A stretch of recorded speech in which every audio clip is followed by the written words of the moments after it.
Magandang araw mga kasangbahay. Nandito tayo ngayon sa Northport Passenger Terminal dito sa Maynila. Kung makikita po nyo, andyan po yung mga tauhan ng ating Philippine Coast Guard o PCG. So idineploy po sila dito.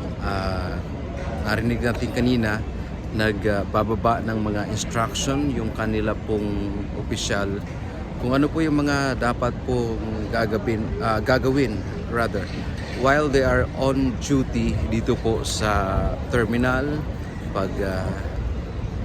particularly doon sa pagbabantay po ng ating mga pasahero na papasok po dito sa premises ng ating pong terminal, and even yung magiging inspection po nila while